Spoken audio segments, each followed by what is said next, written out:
नमस्कार विद्यार्थियों, education point Haryanvi में आपका बहुत बहुत स्वागत है।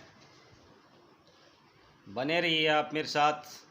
इसी तरह से अपना असीम प्रेम है वो आप मुझे देते रहिए। विद्यार्थियों, आज का जो हमारा विषय है वो है श्रम विभाजन जाति प्रथा, जो अंबेडकर द्वारा रचित है। उस पाठ के अभ्यास के प्रश्नोत्तरों को सीखना।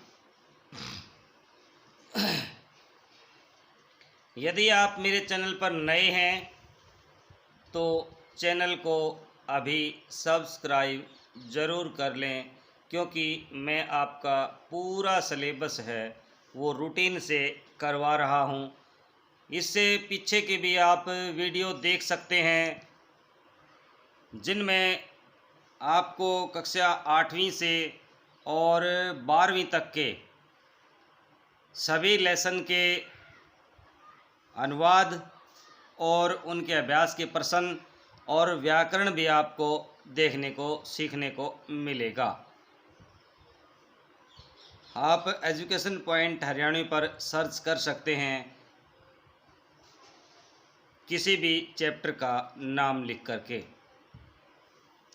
तो आइए करते हैं अभ्यास के प्रश्नों को। पहला जो प्रश्न है, जाति प्रथा को श्रम विभाजन का ही एक रूप मानने के पीछे अंबेडकर ने क्या क्या तर्क दिए हैं।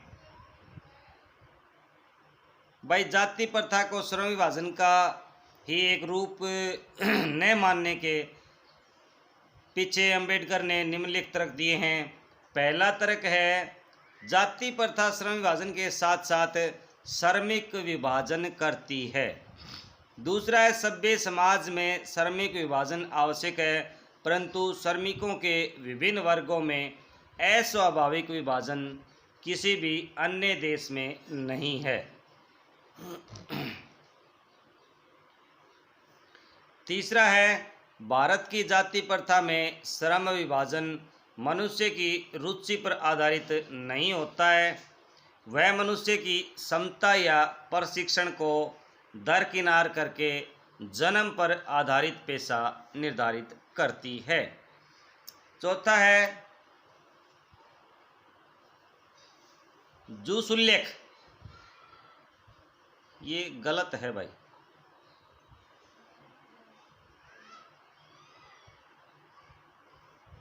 यानी कि विपरीत परिस्थितियों में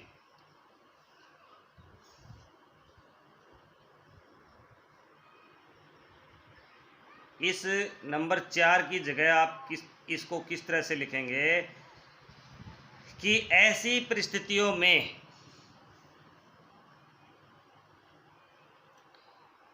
व्यक्ति को अपनी रुचि का पेशा न करने पर भूखे मरने की नौबत आ जाती है।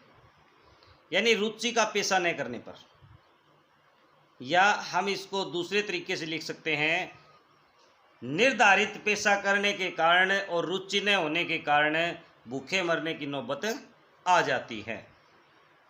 अगला प्रश्न है, जाति प्रथा भारतीय समाज में बेरोजगारी व भूखमरी का भी एक कारण बन रही है। क्या यह स्थिति आज भी है?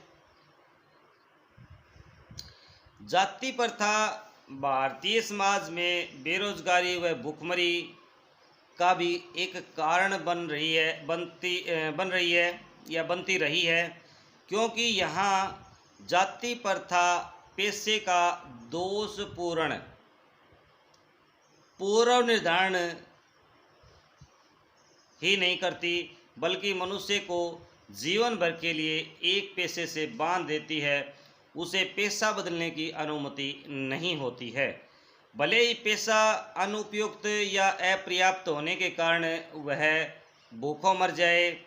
आधुनिक युग में यह स्थिति प्राय आती है, क्योंकि उद्योग धंधों की प्रक्रिया व तकनीक में निरंतर विकास और कभी कभी अचानक परिवर्तन आ जाता है, जिसके कारण मनुष्य को अपना पेशा बदलने की आवश्यकता पड़ सकती है।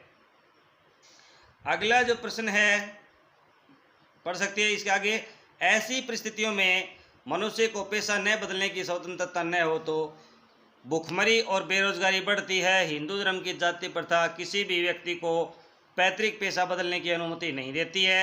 आज यह स्थिति नहीं है। सरकारी कानून, समाज सुधार व शिक्षा के कारण जाति प्रथा के बंधन कमज़ोर हो गए हैं। पेशे संबंधी बंधन समाप्त प्राय हैं। यदि व्यक्ति अपना पेशा बदलना चाहे तो जाति बाधक नहीं है। अगला प्रश्न है लेखक के मत से दासता की व्यापक परिभाषा क्या है। भाई लेखक के मत से दासता से अभिप्राय है केवल कानूनी पराधीनता नहीं है। दासता की व्यापक परिभाषा है किसी व्यक्ति को अपना व्यवसाय चुनने की स्वतंत्रता न देना। इसका सीधा अर्थ है उसे दासता में जकड़ करके रखना। इसमें कुछ व्यक्तियों को दूसरे लोगों द्वारा निर्धारित व्यवहार व कर्तव्यों का पालन करने के लिए विवश होना पड़ता है। अगला प्रश्न है शारीरिक वंश परंपरा और सामाजिक उत्तराधिकार की दृष्टि से मनुष्य में असमानता संभावित रहने के बावजूद अंबेडकर समता को एक व्यवहार्य सिद्धांत मानने का आग्रह क्यों करते हैं। इसके पीछे उनके क्या तर्क हैं। भाई शारीरिक वंश परंपरा और सामाजिक उत्तराधिकार की दृष्टि से मनुष्य में असमानता संभावित रहने के बावजूद अंबेडकर समता को एक व्यवहार्य सिद्धांत मानने का आग्रह इसलिए करते हैं क्योंकि प्रत्येक व्यक्ति को अपनी समता का विकास करने के लिए समान अवसर मिलने चाहिए। वे शारीरिक वंश परंपरा व सामाजिक उत्तराधिकार के आधार पर असमान व्यवहार को अनुचित मानते हैं। उनका मानना है कि समाज को यदि अपने सदस्यों से अधिक उपयोगिता प्राप्त करनी है तो उसे समाज के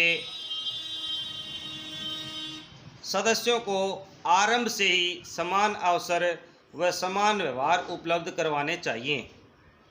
राजनीतिज्ञों को भी सबके साथ समान व्यवहार करना चाहिए। समान व्यवहार और स्वतंत्रता के सिद्धांत का ही समता का प्रतिरूप है। सामाजिक उत्थान के लिए समानता का होना बहुत जरूरी है। अगला प्रश्न है भाई सही में अंबेडकर ने भावनात्मक समतम की मानवीय दृष्टि के तहत जातिवाद का उन्मूलन चाहा है जिसकी प्रतिष्ठा के लिए भौतिक स्थितियों और जीवन सुविधाओं का तर्क दिया है। क्या इससे आप सहमत हैं। हम लेखक की बात से सहमत हैं। उन्होंने भावात्मक समता की मानवीय दृष्टि के तहत जातिवाद का उन्मूलन चाहा है जिसकी प्रतिष्ठा के लिए भौतिक स्थितियों और जीवन सुविधाओं का तर्क दिया है। भावनात्मक समता तभी आ सकता है जब समान भौतिक स्थितियां व जीवन सुविधाएं उपलब्ध होंगी। समाज में जाति प्रथा का उन्मूलन समता का भाव होने से ही हो सकता है। मनुष्य की महानता उसके प्रयत्नों के परिणाम स्वरूप होने चाहिए। मनुष्य के प्रयासों का मूल्यांकन भी तभी हो सकता है जब सभी को समान अवसर मिलें। शहर में कॉन्वेंट स्कूल व सरकारी स्कूल के विद्यार्थियों के बीच स्पर्धा में कॉन्वेंट स्कूल के विद्यार्थी ही जीतेगा क्योंकि उसे अच्छी सुविधाएं मिलती हैं। अतः जातिवाद का उन्मूलन करने के बाद हर व्यक्ति को समान भौतिक सुविधाएं मिले तो उनका विकास हो सकता है, अन्यथा नहीं।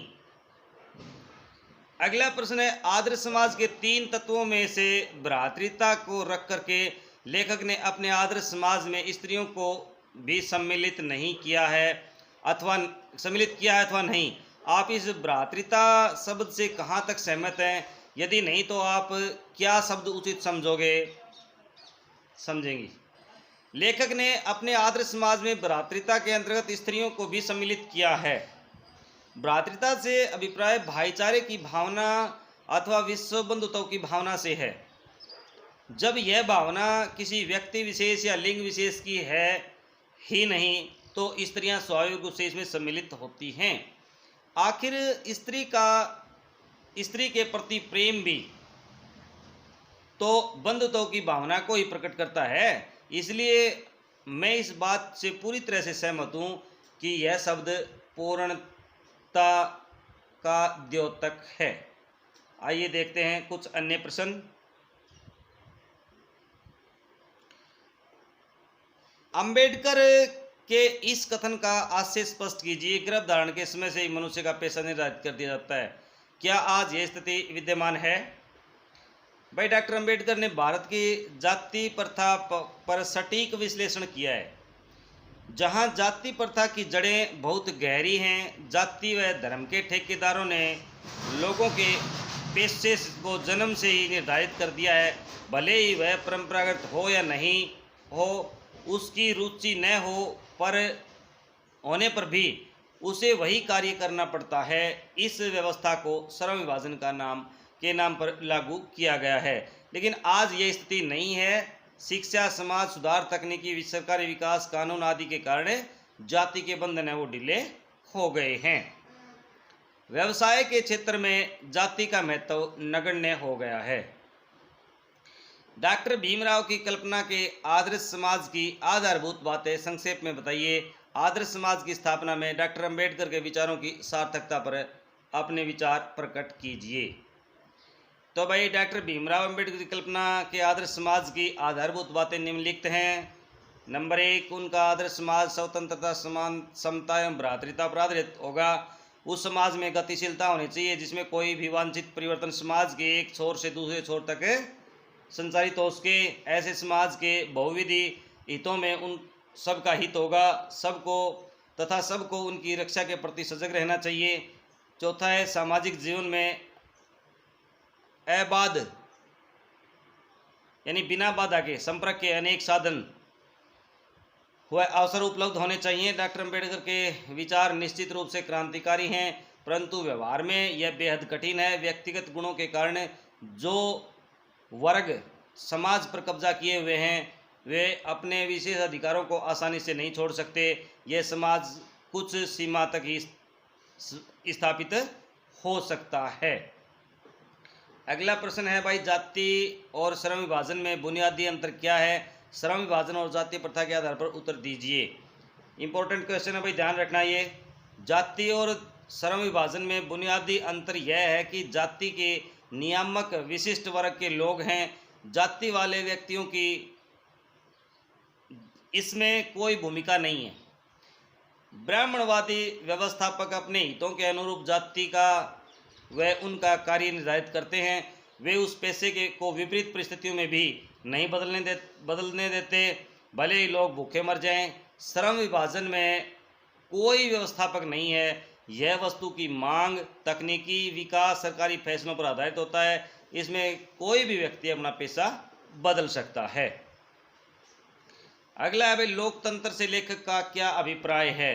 लेखक कहता है कि लोकतंत्र केवल शासन की एक पद्धति नहीं है, यह मूलतः सामूहिक दिनचर्या की एक रीति और समाज के सम्मिलित अनुभवों के आदान प्रदान का लाभ प्राप्त है।